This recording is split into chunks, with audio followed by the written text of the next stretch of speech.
Hi, everybody. Welcome to the New York JavaSIG June meeting. I know we haven't been very regular with our monthly meetings, so hopefully we'll get back on track. So before we get started and talk about MCP and talking about coding review agents, I wanted to thank TerraSky for hosting us tonight. So thank you very much, TerraSky. Also, thanks to, where's Dave? Thanks to Qodo for the pizza. Excellent, thank you. Thank you very much, Qodo. Okay, so tonight we have three things. We're going to have a talk from TerraSky. We're going to talk about code review agents, which is a really cool topic. Then we're going to take a few minutes on my email that went to the mailing list. So we have a lot of interaction with that little post I did about coding assistants. How does everybody feel about using code assistants, as opposed to the technical aspect of it? How does everybody feel about that? So we'll talk about that. I know we had a lot of good responses. We had a lot of people leave the group because of my post, but we'll talk about that. And then Dave will talk about MCP and building an MCP server. So that's really cool.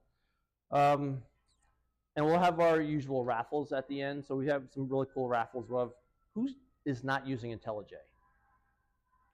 Okay, but then we're not going to have the IntelliJ. We'll just give you the give you the free things. We also have some Java 1 tokens, those little things. So that was from Java 1. They only made so many of those, supposedly. That's what they told us. Who knows?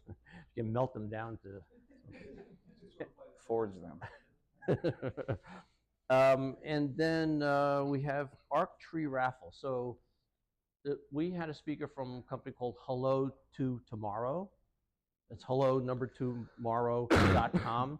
And he had some really cool software. This is going back probably about 10 years ago. Some cool architectural software. Make sure that your code follows an architecture. So now we're in an agentic world, in the coding world. He now has an MCP server that you feed it an architecture, and when you generate code, it abides by the architecture. So you can't build something or add something that's not in the architecture.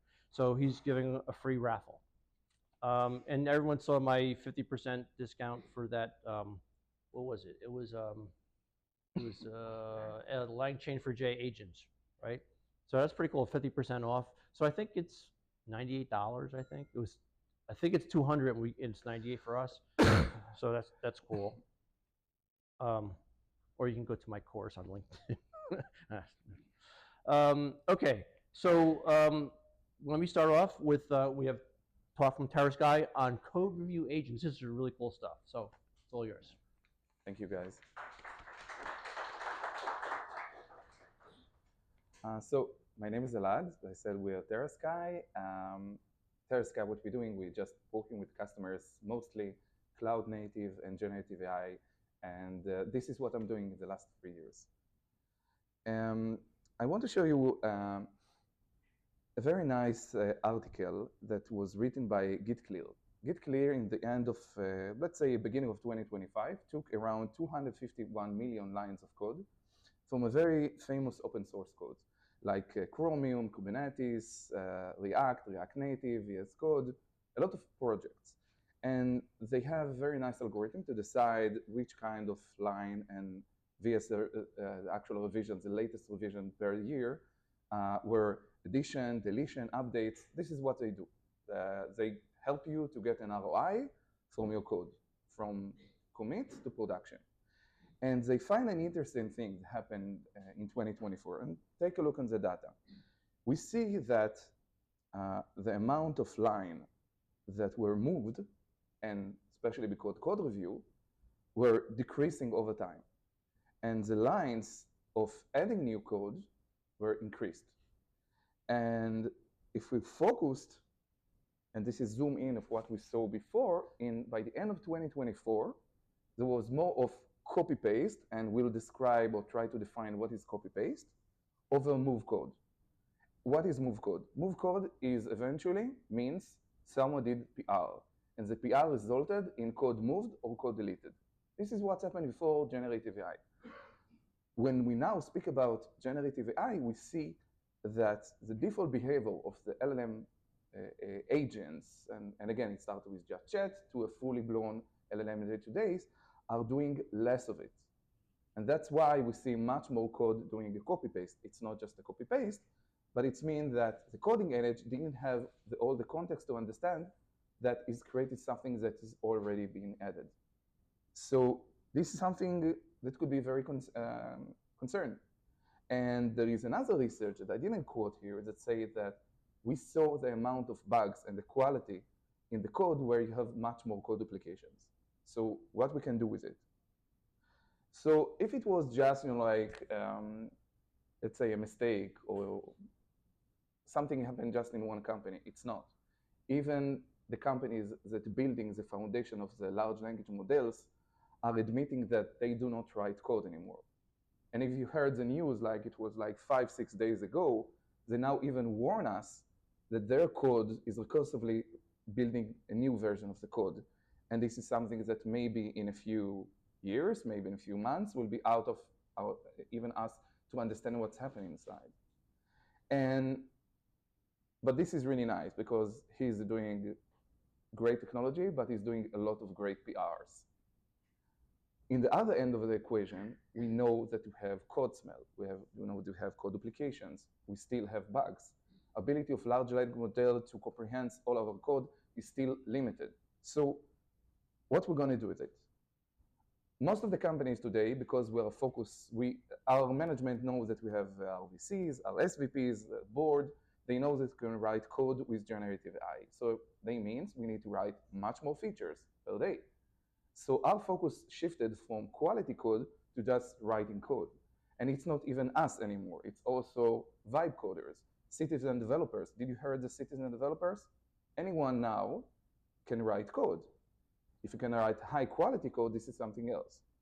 So 50% of our time of the actual developers goes to do code review because no one else do it. But again, because we're not spending enough time, it's going to be much more expensive now to handle these kind of issues in production. Like every bug we know.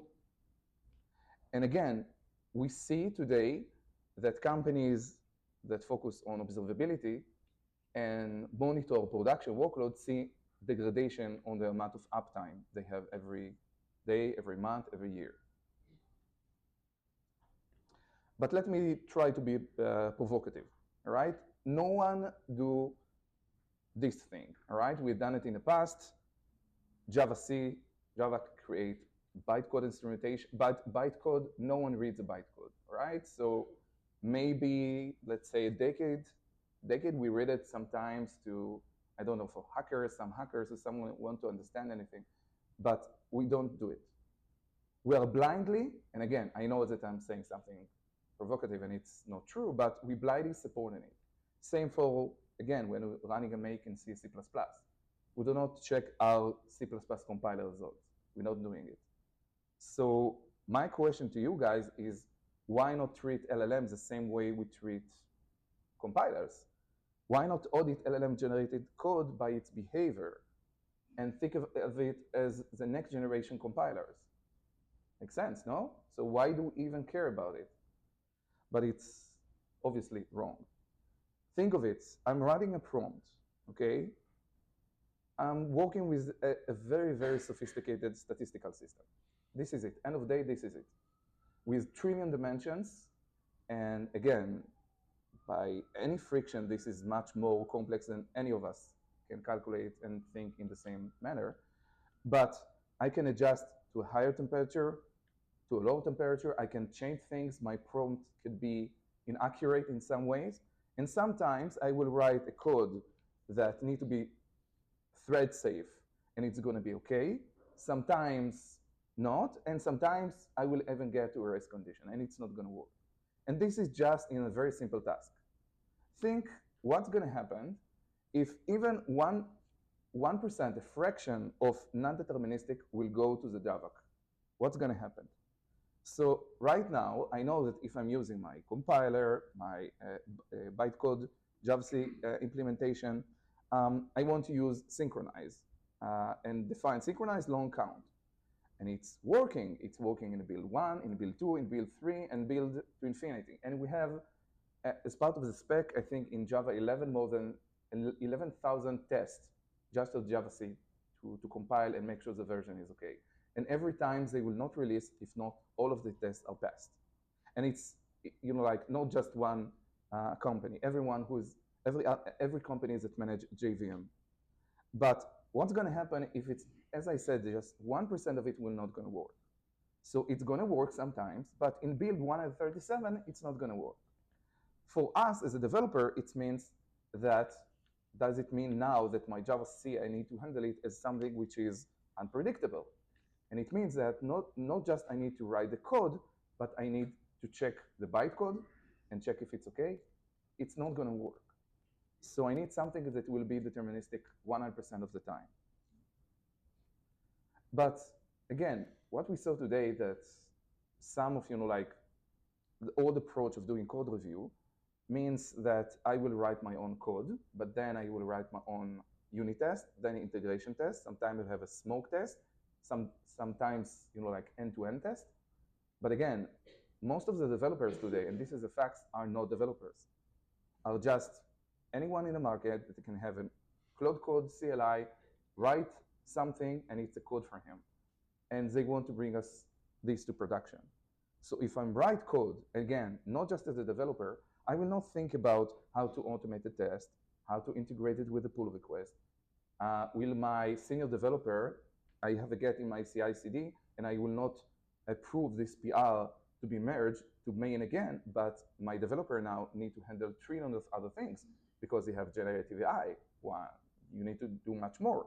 So we see, and we are interviewing companies, big companies, saying that the focus of code review is mostly gone. They don't do it. And then we ship code. And why it's important? Important because we see three different types of review. Some of them, as I said, do not do review anymore. They said, I have my contract. If it's behaved, for example, I have only my end-to-end test. If it's behaved okay, great. If not, I have a bug, but I'm not going to test it. I'm just going to tell the coding agent to fix it. I don't care. Some of them doing like peer review, sometimes per week, sometimes bi-weekly, and some of them really spend time. But again, they are fighting against a management that say, you're doing things. I have a friend, for example, in JFrog. After they fully implemented it, he told me that the amount of features each developers need to produce is at least 3 to 4 times more. It's not something that you see a concern for them or any other company, that now you have much more complexity. You need to take it under consideration when you feature it. And let's talk a bit about the limitation of generative AI. When we're working with the coding agent, it's stateless. It's had these context windows where, for example, this is a Go program. It do not scan all the code. You have a context per the files that it scanned that it thinks relevant to the context, but it's not the whole code base. So for example, I have a coding agent, need to do some kind of web application, SaaS web application task. It do not know that maybe there is a function that can be very similar to the function he created. But because it's not in a context, sometimes it will try to grep and find it, but not always. It just sees the context, and the context is not equal to the whole code base. And this is something, you know, like companies trying to solve today as well. How to help agents to get much better understanding of the complete code base so they will not miss anything. And let me give you some more examples. And this is a research I did like a year ago. We saw that, and this has happened like many, many times when we run research, coding agents try to fill defaults data even if you do not ask for it. So for example, this is a task that run like things like more than 10K times. Most of the times that we ask for this code base, we created the support locals and added default one in English, in French, or Espanol. Another thing is this pattern. You see timeout, get it from configuration, or 30. I didn't write anything about the 30, but it also added it. And another example, okay, we wrote a code to do a deployment, and this is packages, some of the packages, and he decided to add these specific versions, even without me adding it. And it's all started, this research all started because it was just an error that we saw, and then one of our developers say, what the heck, I didn't add it. I didn't decide to add 30 seconds or 30 milliseconds as a timeout. Why it decided it need to be? And another example, and this is like, again, a very, very complicated research about why LLM getting really, really hard to understand code duplication and do not repeat yourself. And there are 4 types in the, let's call, in academics, there are 4 types of code duplication. This is one of them.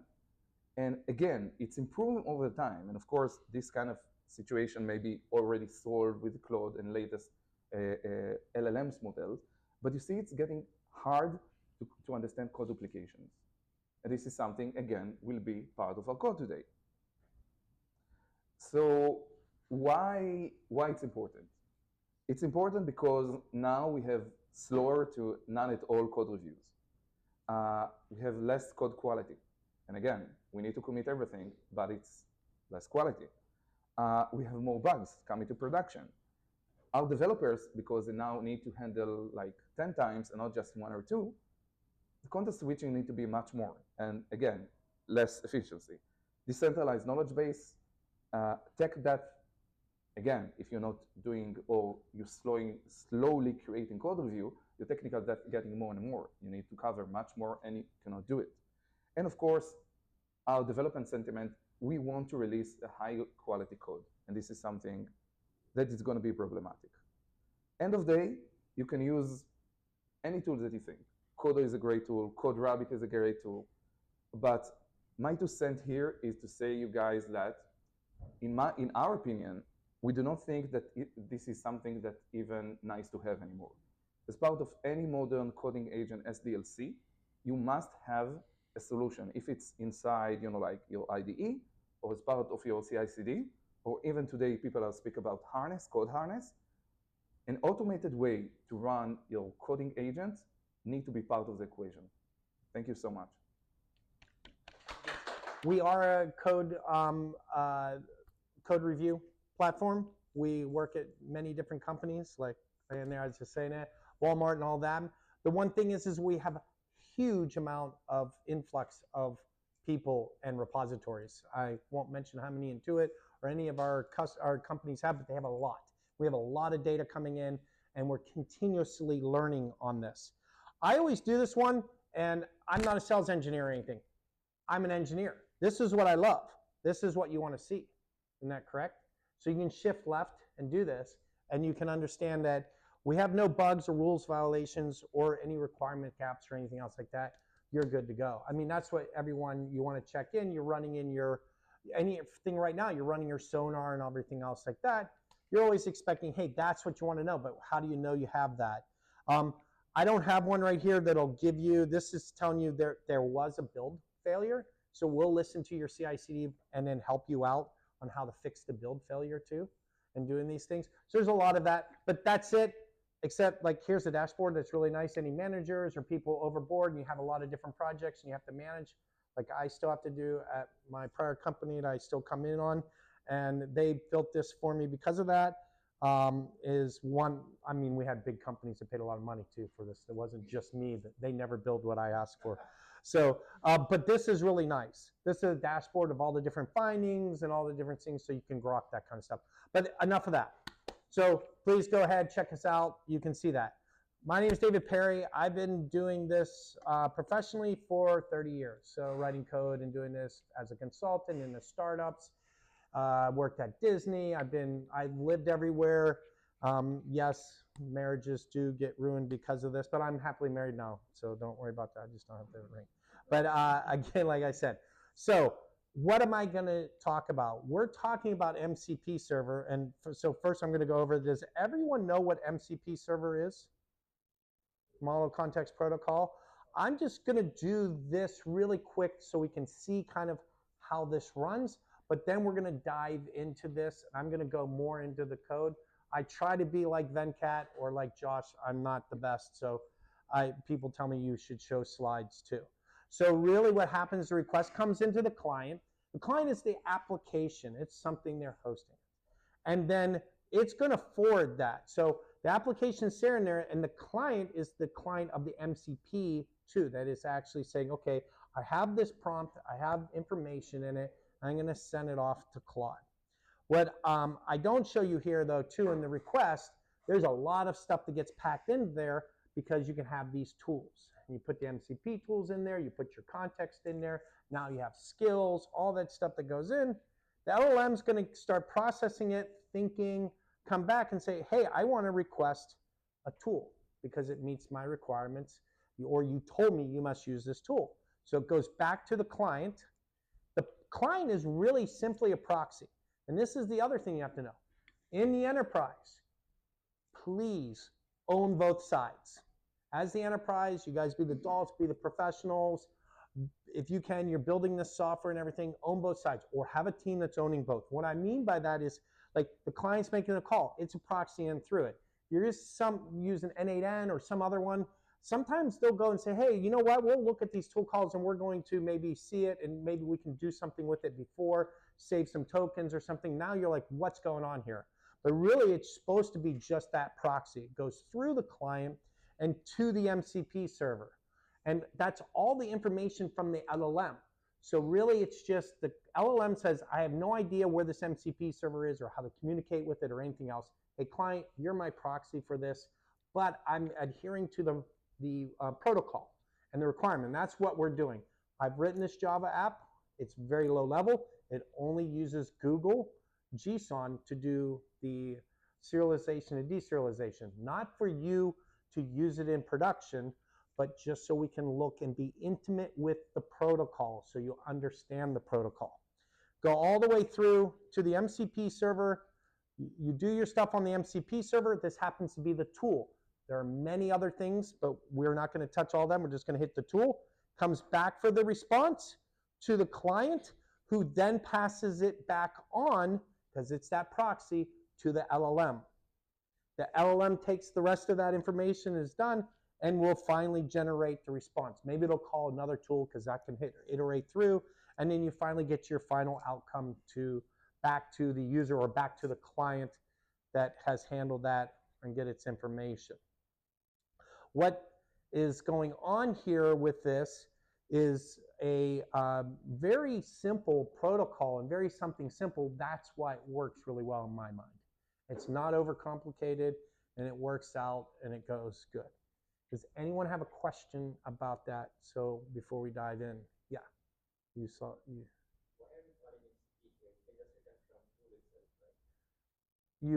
Why?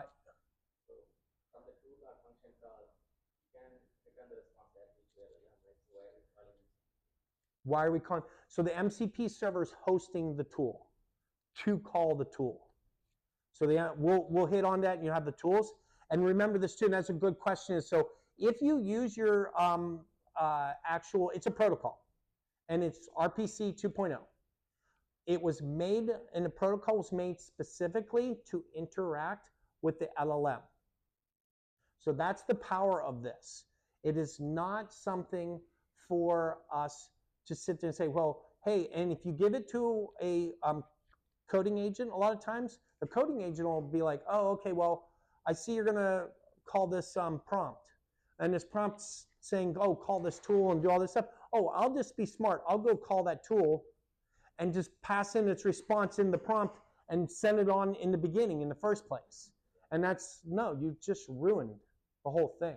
Because the LLM's sitting there and making the decisions, and even though you think or you've told the LLM, or theoretically you're giving it the description and stuff, the LLM will make a decision, and this is key, is going to make the decision if it wants that tool called or not to finish its work or to do what it needs to do. So depending on how many tools you have, even though you might call it out and it usually will listen to your prompt to say to use this tool, it might decide like, I have enough context, or I used a different tool, and I did. Well, then it's not going to call your tool. So now you're flooding the context with more information, and now you got a hallucination, or you got more tokens used and stuff like that. So again, we're not, like I said, the client, that's why I did this, the client is not the one making the call to your MCP server and the tools. MCP server spec was not designed for outside callers, third-party applications or anything to call that. If you have something or application or something like that, the way I say to design it and the way you would modular design it, have an API. And if your third-party application needs to call that application information, you call that API. On top of the API, you create your MCP server and your tool for that. And the case being, too, is a tool is specifically, and this is where I'm saying, this is where you guys get to say, show me the money. I'm now the adult in the room. I'm the engineer. I'm doing this. I'm manipulating the tool to be for my company and my use case specifically, too. So for an example, think of the JDBC. There's a JDBC MCP server out there, and everyone's like, why are you guys even writing something to hit the database now and stuff? You got MCP JDBC, just use that, and great. Or there's a terminal, use command line. And it's like, yeah, because tokens are zero. You actually get paid when you use tokens. I'm being jokingly. That's totally ludicrous. So the thing is it's a lot of tokens. So think you have a database. LLM doesn't know anything about it. Stateless. It's Doogie Howser, knows everything that a database is and a schema and everything. So it's going to say, I'm going to have to figure out everything about this database. Go let me look at the schema. Let me understand everything about it. Oh, okay, now what am I supposed to do with this database? Oh, let me think. I probably have to select and get maybe 10 rows and everything else. Okay, now $60,000 later, for one call to do one thing, you get a question. As opposed to you at your company build an MCP server that has a deterministic set of code in it and algorithms to call to the database, to know what table and what to do and to make that information, or call to that API because you have another application that needs to use that API too and that information, but to use it and to fine tune it knowing it's going to an LLM. And to quote Rod, another developer of I got to sit with him this year at Atlanta and pick his brain, and I think he's like, get away from me because I could not stop. I mean, he's like, well, but his thing is, we're in the world of non-deterministic, and we're always trying to make it deterministic. You're never going to get the deterministic, but you're trying to make it deterministic. So that's where you do this general kind of MCP server out there, great, you should get what you deserve, which is a hallucinations, a lot of tokens, and a failure, and your company should say, okay, who's the real AI developer in my company? Not this guy. Let's go get someone that knows to write an MCP server. It's so easy now using, I always have to say, either Spring Boot's one, Spring AI, or there's also, I always get this wrong, the Lang4j and all them. I'm indifferent on them. I'm just saying, don't, again, I don't suggest going off the thing. It's so easy now, and to write an MCP server so everyone can use it, it makes it too generic. You have to be too generic, and this is going to interface into the LLM. So the world of writing frameworks and everything else like that, that's great. You want to say, hey, look, I made this now. Everyone can use it. But that's not good for LLM. So this is your money mate. Again, I can't hit it enough. This is what's going to be, come back to your work, find something that is the data and the information, because data is king now, and the applications are limited or thin now to get to the data. So you need to provide that data to this LLM. Did I answer your question? Yeah. Okay, cool. So let me go in there, and that helped out really well. So now we're into the coding. I hope you guys can see that I'm at 125%. When you download this project, this is one of the things, again, in AI and doing this, don't ever just have AI go off and do something on the command line for you. Does everyone see it, do that, and says, oh man, it's doing this command line or doing that, and I asked it?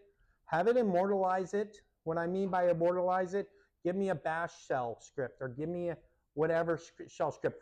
Don't ever just go off and do something for me and have it done. I want it, especially if it's something reusable. We're all late. Well, I'm lazy. So being lazy all the time, I have this script to go ahead and run. Now, what do we look at here? This is the inspector. This is your using zero money, zero tokens, no LLM. Again, I'm going to say this. You can do, and write your MCP server, have it fully tested, and you should do it something similar to this and test it out without having an LLM. Cost you no money. You can be totally disconnected as long as you've already downloaded the inspector too, of running the inspector. It's a web page that's going to come up. I didn't write it. It comes from the open source now, and we're going to run that. It's going to start up the model context inspector and protocol inspector.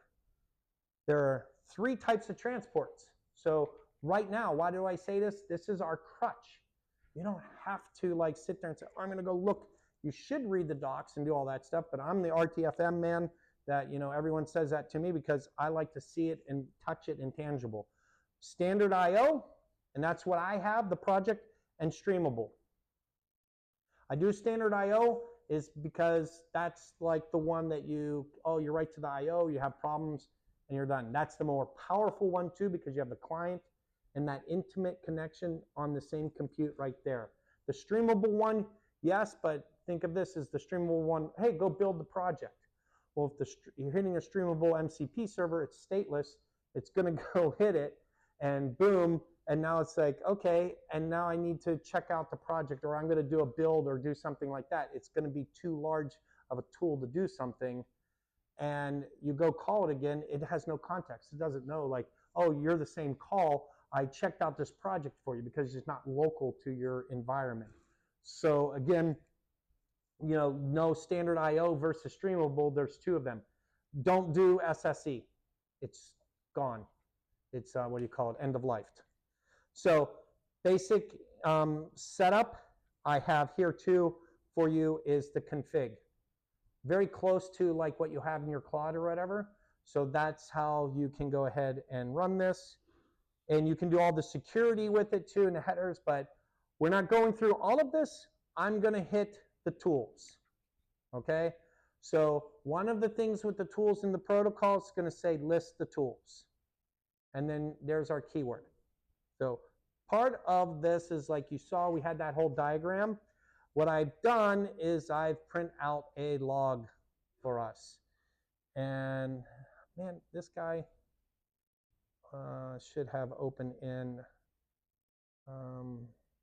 that terminal. Maybe it'll do that for me. No, it's not going to do that. It always, can you guys see that? Okay. Open with, let's just go with text editor, and then, can you guys see it now? If not, you can push up closer to the front. So what I've done is I'm logging to a file. Since this is standard IO, you cannot write anything to the standard IO for Java or anything else when you're being called as standard IO for MCPs. So the client is going to start you up. That was all those commands. It's going to start you up. And the standard input and output is there. It's imperative that you cannot send anything to it until you're communicated to, and you can only send the things that are part of this RCP spec. And there's certain processes. So I know that we're all like into codes, or at least I am. So hopefully this will help you that better than a flow diagram. If so, you can go look. We have flow diagram. I have flow diagrams over this. But the first thing you're going to receive as a server is the initialized method. This is RCP 2.0. As you can see, JSON RPC 2.0. And there's your ID. IDs can be longs or it can be strings. Please don't use the long like you see me doing this. I just, like one of the guys bragged to me yesterday at the thing, says, I used to work for Microsoft and I'm still working on the MCP server and stuff like that. And I commit to it. I was one of the people to help bring it along. I'm like, why did you even come up with an integer? Like to have that too. Because the client and the server and stuff, there's no handshake or communication on IDs. And this is asynchronous communication back and forth. So now think of this.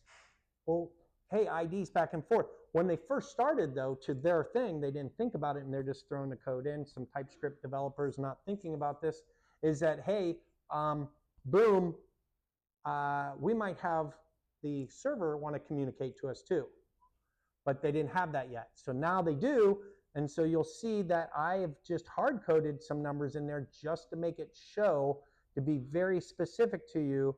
You'll see like a -1,000. That's not, don't do that in production. Like I said, this is just to get the point across. One, you want to use strings, do type of GUIDs and stuff like that. And the frameworks and stuff do that. That's again, but know this, because when it first started out, this would blow up on you, and guess what? You're not going to get errors or anything. You're just going to get shut down or no communication. So the server sends back, the client sends me a 0. So this is different too. You're going to get started up. The client starts you up and says, oh, I see that you're up. You don't send anything to it. It's going to say, okay, I'm going to send the first request, initialize, and all of its capabilities that it can do. Elicitation, sampling, routes, tasks, all those things. You have to say, okay, I received the initialization. I'm going to send back what I can do as a server. Here's the next gotcha for you. See the protocol version? You must, as the MCP server, be the same protocol version as the client. So if you aren't, and for this example, I just say I don't care, so I just take whatever it is that it gave me and put it back, because this is just an example. But like sophisticated frameworks actually do step downs and step ups and do those kind of things, because the client is the king. The client's the one that's calling and starting you up. You have to follow that protocol. Here's another little hint. They don't have to tell you anything. They might just shut you down. Now you don't know what the hell happened either, and they don't tell you. So I'm talking from experience that is. So yes, we got that through, and then here's the last thing you're going to receive. Does everyone see that? You can't do anything until you get this notification initialized. You can only give back what you can do, and then you got to wait for that. If you start sending stuff on the wire before that, you're going to get shut down. It's asynchronous too, so guess what? I've come and debugged this where people like they've written their own framework and done this, and now I know, but it took me some time to like really see this, is because as soon as they get started up, they send out a message, what's asynchronous. So a message is going, sometimes the handshake is fast enough, and so that the initialized, their message gets there while the initialize is coming. So they're like, oh yeah, everything's working, worked on my machine, but then it's slow enough and the initialize didn't get sent off yet, and their message hits, and they said, oh, something's wrong with this thing, and shut it down, because you're sending before the client is ready. So that's a big thing. You'll see that right after that, I asked for the routes list. And because it said, hey, I have routes meaning where I'm IO, where should be where I execute in. Where's my root directory? I shouldn't just own the whole computer. I should be given where's my execution area? Where's my sandbox? Very critical to follow that. If you don't follow that, that's why you should own both sides. Think if you're doing a checkout of a GitHub project, and so you're doing a checkout, you're an MCP, and you check out the MCP server, and you just put it wherever or right off the main route, and now you have another agent that starts up, it's going to check out, and it checks out the same project. They're both going to collide, and then they're both doing work, and they're going to be like, what the hell's going on? So you need that separation, everything. That's what you can use routes for.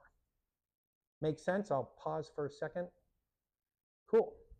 So from there, we have now the listing of the tools. So from there, I'm going to put in the tool.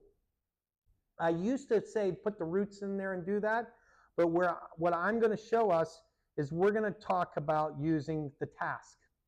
Task is something new, so we're going to invoke a tool, but through a task. What's the task going to allow us to do? Yes, it's asynchronous. But see, asynchronous in the world of MCP and client and server, they put a very minimal amount of time to give it back to the LLM. So even though it's asynchronous, your timeouts are usually really fast. So a task is something where that you can give back a ID of like, hey, I'm going to go off. I got your information. I'm going to go off and do a very long running thing. Don't try to solve this through asynchronous comms. I've responded back to you. That's done. You can keep on pulling me. And then eventually, whenever you get back the message, you can get it. You can also send a notification on you as the server with your ID. And you'll see that's what I do. And that'll poke the client. And the client can say, oh, okay, you're done. Let me go get the task back. So I put a timeout on here just for the fact so we can actually have some time. Here, though, with doing this, you're going to see that we're going to hit an elicitation. So you're going to get that. So I kind of put them all together, a little thing for you, and we'll touch on that in a minute. I'm going to run this as a task, and I'm going to click on run.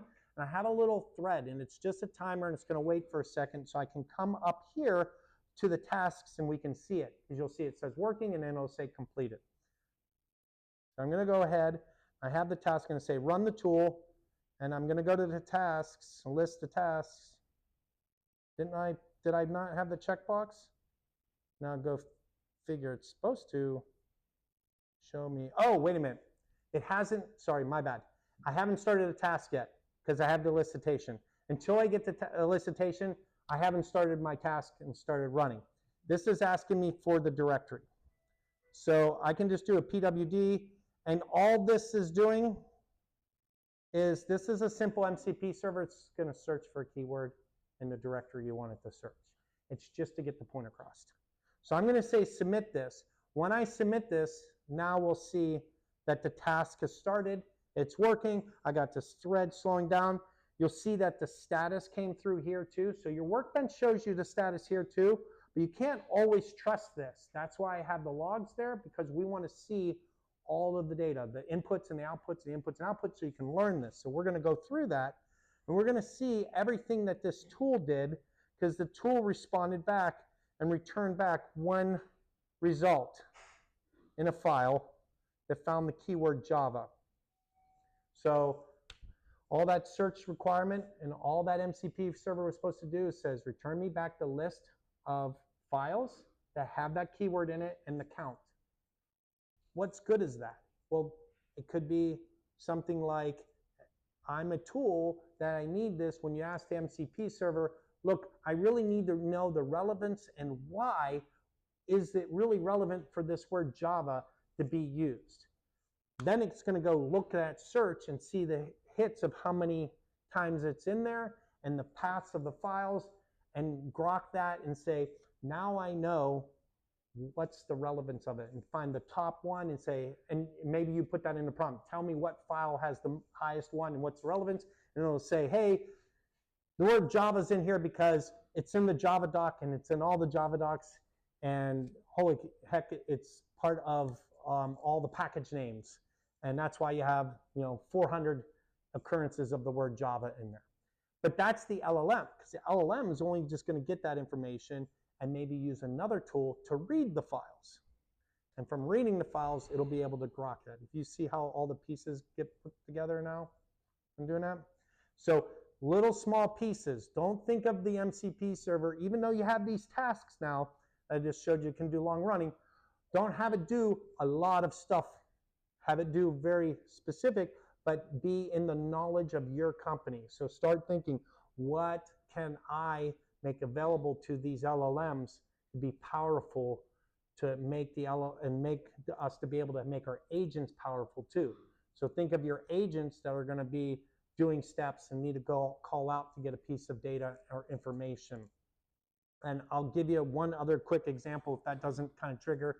I had a customer that I worked with, and we had a MCP server, and we did ragging of all of their chats, all of their context of a customer, and wanted to know for them which customers that could be in trouble for being collected on. So in the night, the agents would go off and just keep on running and working on doing that, and we use that MCP server to go get and grok all that information and get all of the relevant data that it needed, using the searching and using the all the ragging of information, passing that in, coming up and grokking that, and then it would use another agent to say, okay, now I have what you think is right and stuff, how to go about helping this person to not become delinquent.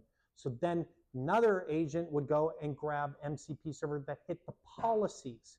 So the policies that help the real human agent, when they come in, that they have to abide by, that no one reads anymore. They read when they first come in and do that, maybe a new policy, and they'll have training on it, but no one remembers that, but that's what they're supposed to be guiding them.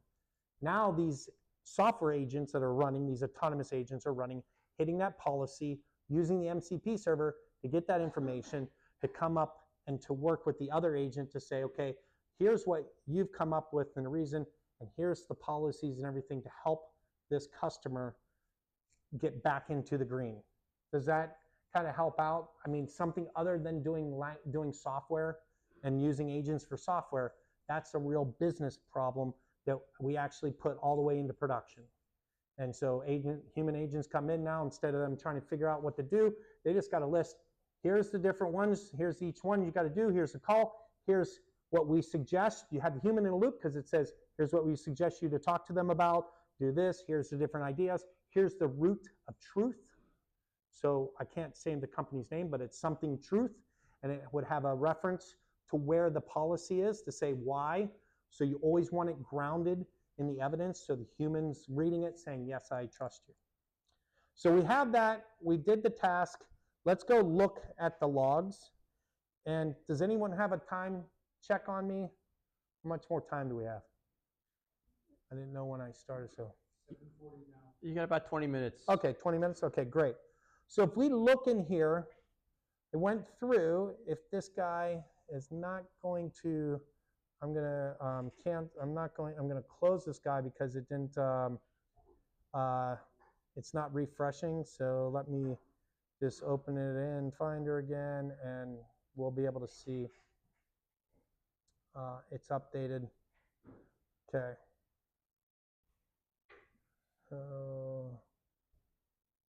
So you'll see here that it went through and did the tools, returns total counts. Here's the keyword and the description, and you know, is it required, and ran that and logged it. So now we can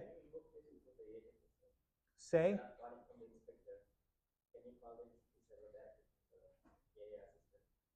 can I call the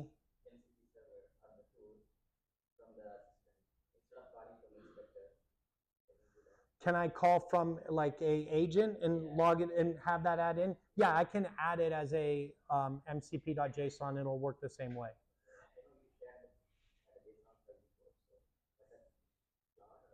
Yeah, this one, this is the JSON that's very specific to use for the MCP inspector. So remember when I started this? That's for that one right there. But this kind of thing is your mcp.json. When you want to run Claude or run something else, you can run this and it'll hit it and it'll configure it and connect into it and run it there. The key to this is what I'm showing you guys is that you don't want to bring in another, just like any kind of regular development, you don't want to bring another moving piece in, because the LLM and the client doesn't have to print out that it's calling this MCP server. A lot of times it will. Maybe it'll give you some information and other things like that, but please don't have your Claude or your OpenAI or whatever your chat client to test out your MCP servers and your tools. Use this first, get it well tested, and then bring it into your Claude or your other ones and do your integration testing. But again, this is the spec, so it should abide by, or not should, it will abide by it and have that and do that, especially if you're using a framework. Where you will run into problems is if you're writing it by hand and you're not doing the numbers correctly, or you're doing all that. But again, that's why I say stand on the shoulders of giants. Don't use Dave's, use a Spring Boot or Lang4j or some framework that does that for you. Does that make sense? Yeah. So here we have this, so it's running, it ran the whole thing, it ran the task. We see that we communicated back and sent back. Here you can look in here that there was the polling and it was completed. So I'm going to go really quickly just so we can see, because we're all Java developers. Now, don't get all crazy on me like this isn't the best code in the world. This is the very basic router, okay? And I'm going to go into where it's going to get a input for the process. So you'll see these are basic JSON RPC messages and responses. Now, you could do polymorphism and do the different extensions, and many of the frameworks do all of that. I say that's why I'm saying use those. But for the sake of clarity here and really cleanliness of being not complicated, this is the JSON response. So this is the process, and that's the response coming in, and I'm going to deserialize it. So if I get back something like the roots, because I'm looking for ID -1000 because I hard-coded it. So you're like, Dave, what the heck? I'm like, yeah, because that's what I did. I hard-coded it for that, but back and forth it would come through. Then I would set the roots to come in or the elicitations that come in. If not, then it must be just a tools call. That's really the responses from there. But now we can come through and then we have notifications. So we have the responses that are coming that are going to get fed to us from the LLM through the client. We have the notifications that can come from the client, like, hey, I'm initialized now, so you can start calling me. And so you can see that, or the roots have changed, so go update. So roots can change, tools or other things can change to it, and so that'll tell you as a server, you can listen for that and say, ooh, I'm going to go ask for the new roots listings because it's relevant to me. And then here is the big one. All the way up here, and yes, this is not production code that you're going to want to write, but this is the process of the basic request. And so I went through here just very easily so you can see this, that this is what happens when it initializes. I'm reading all of this. So why I did it just like this, so it's like very blatant for us to see this. What's the first thing? You get the initialize. What are you going to do with that initialize? You're going to look at the different capabilities. Okay, does the client say, I can do roots? I'm going to have a listing of roots. Don't tell me why or ask me why. Didn't they just send in the roots if they have the roots directory? They didn't do that. Even when the roots change, they don't send you the list of the roots that changed. You have to go ask for them. So you don't get that. So it is what it is. The sampling. Does it do sampling? We have some time, so I'll hit on sampling real quick after I hit this. And the elicitation. The elicitation, I showed you this. That was the request for more information. So you're the MCP server. You need something, so you're going to ask for it. So this instance was, look, I need to know where the roots are. Where should I start doing my search? I don't know. So I'm going to hand that back off to the client and say, hey, client, I'm not going to start searching until you tell me where do I start from. Now, you could have made it a parameter, but remember, who's telling you this? Your Doogie Howser that has no context or other information, just knows the basic thing. So what's the likelihood of it knowing where your root's supposed to be? So it's going to say, hey, this is a mandatory field. Well, I'll fill in it with something. Oh, the basic thing is /temp, because that's everyone has /temp or something like that. I've seen it many times. Like LLMs want to give you the answer. Does that make it right? No. So that's the thing. So know that, okay, you want to get the roots. You want to, you got to know how you're communicating and where you're going to get your information. Remember, deterministic information. Whenever you can be deterministic, don't be, I even get into this rut and I have to always catch myself and kind of hit my head. Don't get lazy. Don't say, oh, I'll just let the LLM do it. And hey, got it right that time because I'm supervising it. When you're doing these agents and stuff, you're not supervising them. I call them, I don't know, no one's coined it, but I call it the unsupervised agent. So these are running in production. You have to have the basic engineering. And don't get mad at me, Python people and everything else, but data scientists and everything else write code really quick and scripting and stuff. But that's not engineering. You need things like observability. You need things like verifications on it. You know, you need to have all these kind of things in production, because you're not saying, hey, let's just hope that the thing running in production is not going off and spending $100 million worth of tokens and doing all this, and it's, you know, hallucinating all over the place. No, you need to have those guardrails in place. So that's that soapbox there. Here we go with the task. Does it have tasks? That's the client saying, hey, I can participate in tasks. If the client doesn't say I can participate in class, guess what? Your MCP server, you can't do tasks. It's not going to work. So you got to have that. Then I build up everything that I can do. And you remember I told you, I just take whatever the MCP server gave me for the protocol. There you go. I just took whatever it gave me and I put it in there because this is for an example. But this is where you're going to have to negotiate and say, holy crap, you don't have that. Can you give something out? You might have something that you can give a notification and send back saying, look, I can't do this. But your client has to be aware of that and work with that, because guess what? It didn't send you the notification of saying it's initialized. So if you send something like that and it's not waiting for that and not going to do a handshake, Spring Boot does that well with the two, server and client, and you can step down, step up and stuff. But that's because they're like true engineering prowess coming into this game. So here's the different capabilities that I say I can do and do apps.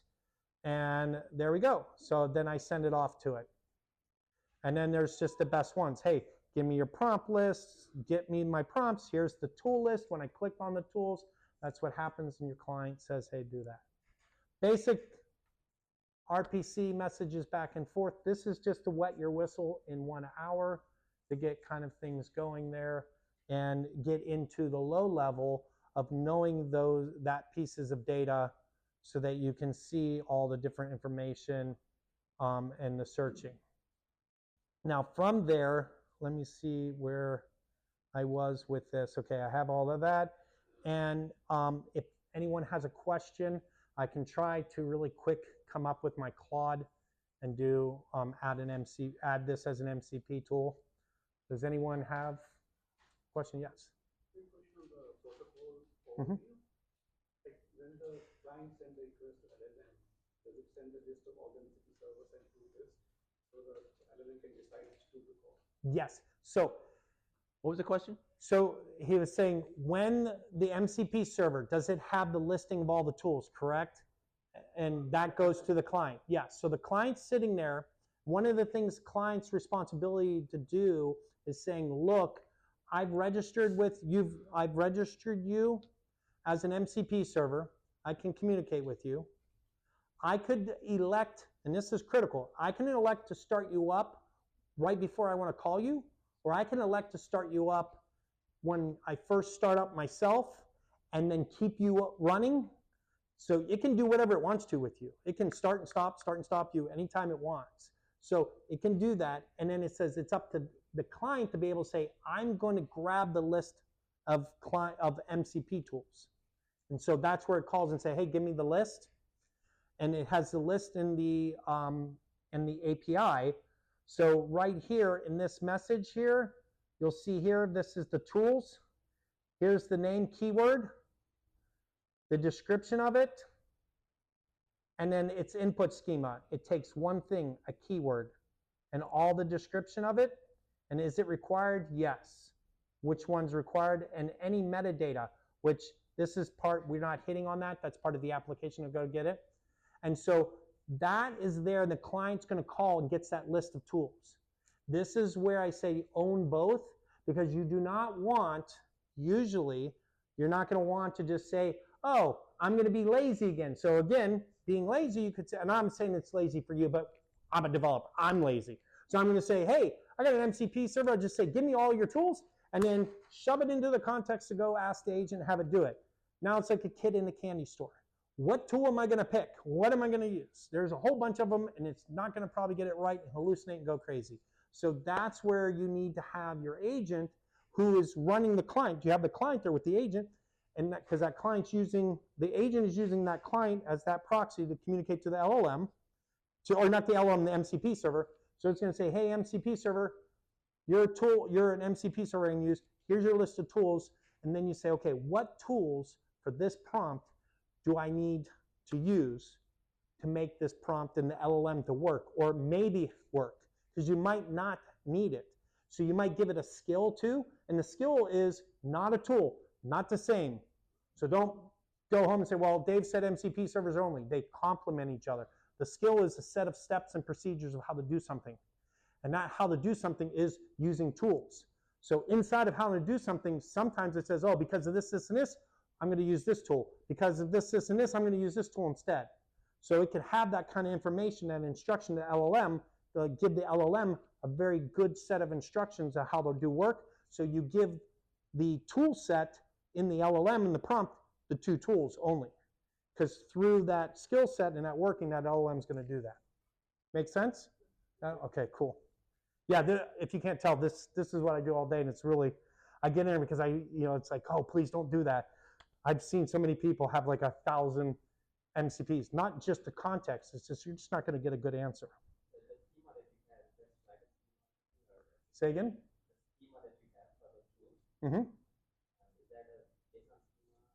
Yes, this is actually a JSON schema. So if we looked here for the tools, here's the tool, and this is a tool. Now, again, don't go back, don't go, please use a real life one. But if you look here, I'm building a schema. This is the input schema builder, just builder pattern. It's object at the top, and there's the property schema. It's following the JSON schema spec. That's part of the JSON RPC 2.0 specification of in that spec saying when you announce a tool in the tool list, you have to give it an input schema and it must follow the JSON schema spec and do that. And so you can say is required or not, and the string, and to do that. What you return back is a string or a binary object. That's it. So in your strings, when you return back, you saw that listing that I gave you. And well, I didn't give you, the tool gave you the response back here, and you say, man, Dave, that looks like just text, because that's what it is. You could have put that in JSON too. It's a list of text. So this could be one, it's an array. It's a list of text responses. You can put that in a JSON object in each array string, and the LLM can read it and maybe have even better and more information. It's up to you to work with the client and your LLMs to know what's the best thing to give what deterministic information to this non-deterministic world to try to do as good as possible to use AI in a real responsible way. That's the key to this. That's why I feel so passionate about this, because no one's getting it and doing the 15 minutes of fame and look, I got Claude going out and spending $60 million or $60,000. All this isn't magic. You have to just do basic engineering and still do this. We just have another tool in our toolbox that does, and I've been using this for a lot, and my company, all going out and do all the hype and stuff because we all got to make money, got to work for a company. But me personally, this is what works. You have to do that. So that's it. I know it was only 1 hour. I do give classes on this. You guys got a company or you want anything, I do professional services. My company will even pay, especially if you got like say 100, 200 developers, they'll pay to come in. I'll do a lunch and learn with you guys. Or we'll do a whole day workshop and the company will pick up the bill and stuff. It's just something we do like a lot of other ones. And I love doing it. So if you guys wanted your whole team, you wanted to really roll up your sleeves to do this, that's stuff we do. So, ping me. Here's my information again, and that's it. Great, thank you.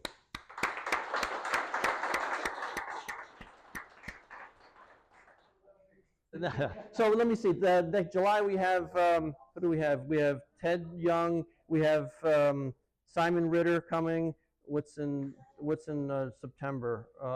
We have Ivar Grimstead coming. We have who else from Azul? Who's Garrett? Garrett's coming. So we have a whole bunch of people coming. So we're getting back on schedule. So we'll see you next month.